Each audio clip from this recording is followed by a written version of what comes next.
হাসরের ময়দান বড় ভয়ঙ্কর ময়দান হবে। সূর্যের গরম,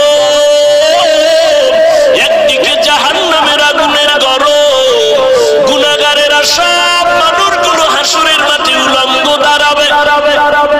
সূর্যের ছায়া পাবে না, আরশে আজিমের ছায়া ছাড়া কোনো ছায়া থাকবে না।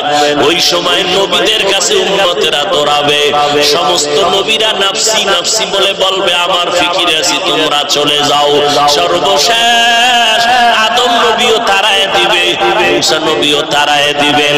এক পর্যায়ে আমার কাছে আসবে, আমি থাকবো মাওলার দরবারে মাকামে মাহমুদে। সবাই নাফসি নাফসি বলে কাঁদবেন, আর আমি আমার নিজের জন্য একবারও কাঁদবো না।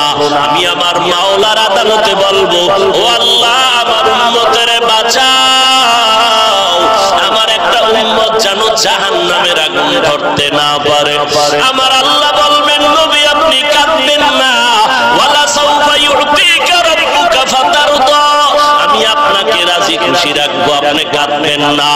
একটা উম্মত জাহান্নামে আপনি যদি দিতে না চান, আপনি বেছে বেছে উম্মত গুলো জান্নাতের দিকে নিয়ে যান। আমার নবী উম্মত গুলোরে ধইরা এক সারিতে হাউজে কাউসারের কিনারায় হাজির করবেন, পানি পান করাবেন নবীর নিজের হাতে। হঠাৎ একটা পর্দা পড়ে যাবে, ফেরেশতাকে নবী বলবেন, পর্দা দিলা কেন? উম্মত তো বাকি আছে। ফেরেশতারা বলবে, এরা আপনার ওই উম্মত, আপনি বিদায়ের পর আপনার সুন্নতের তারা জবাই করেছে। আল্লাহর নবীর হাদিস বাবা ভুলিয়া যাইও না। নবী বলবেন, সুহকান সুহকা লিমান গায়্যারা মিন বাদি, ওরে তোরা আমার থেকে দূর হ, তোরা আমার উম্মত না। আমার দাঁত ভাঙা দিনের উপরে তোরা গাদ্দারি করেছো, আমার সুন্নতের জবাই করেছো, আমার আদর্শকে তোরা বিলুপ্ত করেছো রে বাবা।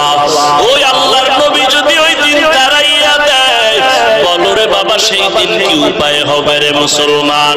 এখনো সময় আছে, আল্লাহ তওবার দরজা দিয়া ডাকতেছেন, তওবা করো।